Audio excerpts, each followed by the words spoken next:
Girls here. Thanks for coming on today's episode. This week, like every week, I'll be talking about natural living and healthy tips that will get you to rethink how you live and what products or habits you can easily change to better your life. So let's get started. Hey everyone, and welcome to this week's Urban Wisdom. Well, our topic is how to make Colby cheese using fresh ingredients. Well, making Colby cheese is not hard, it just takes time. Having a cow that produces an abundance of milk inspired my husband and me to make our own cheese. We have been doing it for a number of years now and still enjoy every delectable step and bite. Now, one of our favorite cheeses to make is Colby. Colby cheese is an American cheese named after the township in southern Wisconsin where it was first made. It has a more open texture than cheddar, contains more moisture, and has a pleasantly mild flavor. Now, Colby takes around 4 hours and 45 minutes from the start until the final press, which then takes a further 12 hours. You can time this so you are doing the 12-hour final press at night while you sleep. That's what we do anyways. Cheese making takes attention to detail as the consistency in the final product can vary a lot if you heat the milk too hot or not enough. I would say paying attention to the temperature of whatever cheese you are making is perhaps the most important step. Now, until you become familiar with each cheese you are making, I would not suggest multitasking. Now, ask me how I know. With that in mind, you guys, let's get ready to make some Colby. Now, the food items you're going to need are 2 gallons of skimmed or whole milk. We skim ours so we can make butter. And you guys, if you're interested in how to make your own butter, you can go to heatherearls.com/butter or /homemade butter, okay? Then you want 1 packet direct set mesophilic starter or 4 ounces prepared mesophilic starter. Then you want 4 drops of cheese coloring. And most people don't know this, but natural cheese is usually a lighter texture, and they use carrot juice and other things to turn it yellow. So a 1/2 teaspoon of liquid rennet, 2 tablespoons of cheese salt, and you have cheese wax for the final product once everything is cured. And we'll talk about that, you guys. So if you have a question of where to get these, if you go to my blog, heatherearls.com/Colby cheese, in the next day or two, I'm going to put links to all the ingredients so that you can see or go directly to where we get them. Now, kitchen items needed. 1 large pot to hold your milk. You need a cheese knife, a colander, cheesecloth, cheese thermometer, double boiler to hold and heat your cheese wax. We store the wax in the same pot after each use and just let it cool. So I just kind of keep it on the porch. So our porch is very cool.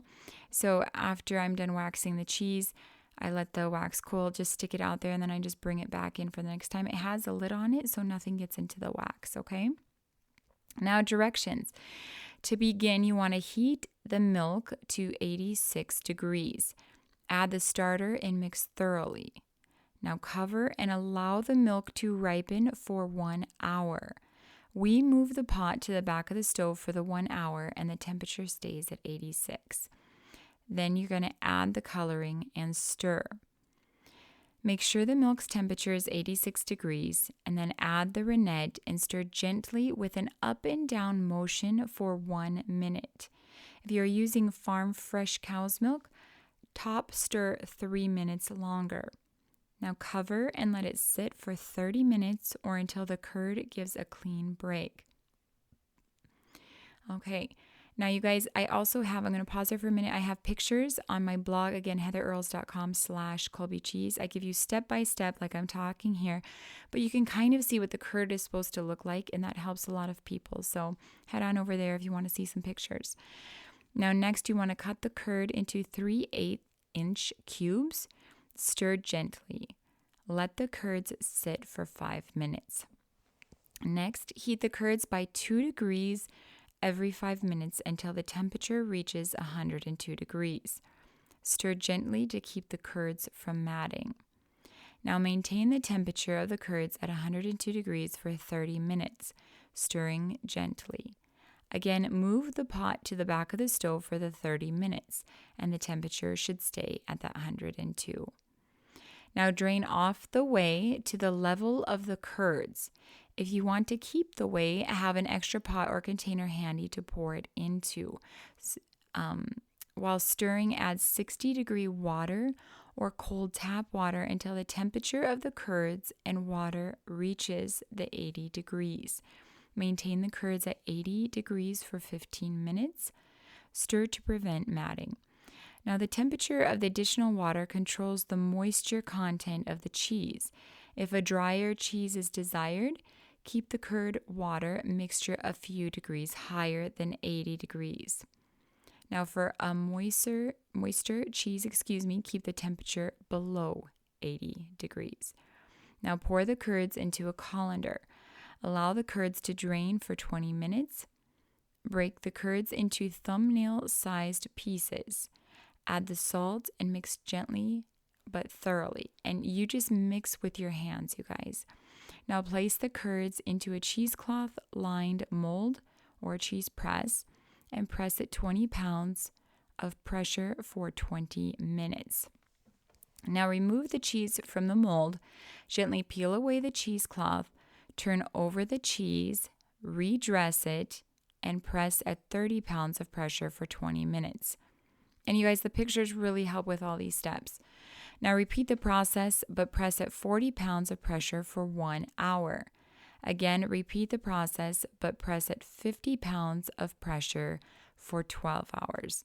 Now, after the 12 hours, you're going to remove the Colby cheese from the mold and peel away the cheesecloth.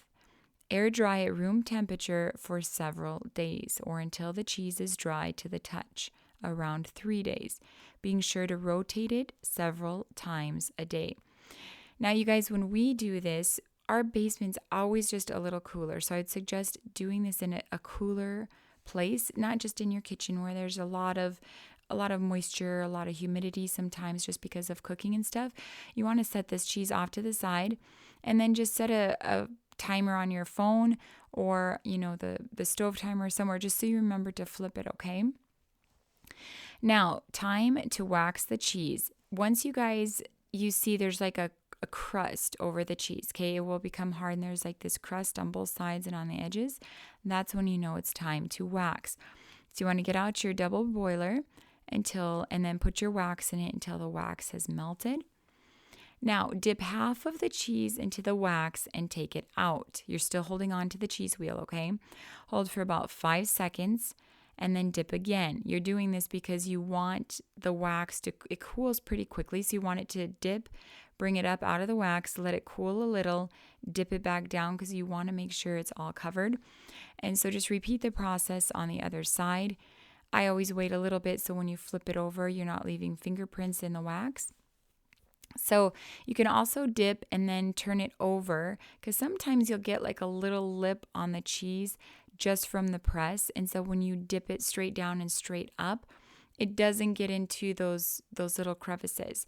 So what I do is I dip it, pull it slowly up and turn it. And then if there's any air pockets or anything, I just use a pastry brush and dip it in the wax. And I keep mine in there actually. And then you just brush it on the cheese to cover all those air pockets because you don't want any, exposed. And then you can just dip it back down if you want a nice look. So again, pictures cover all this on my blog.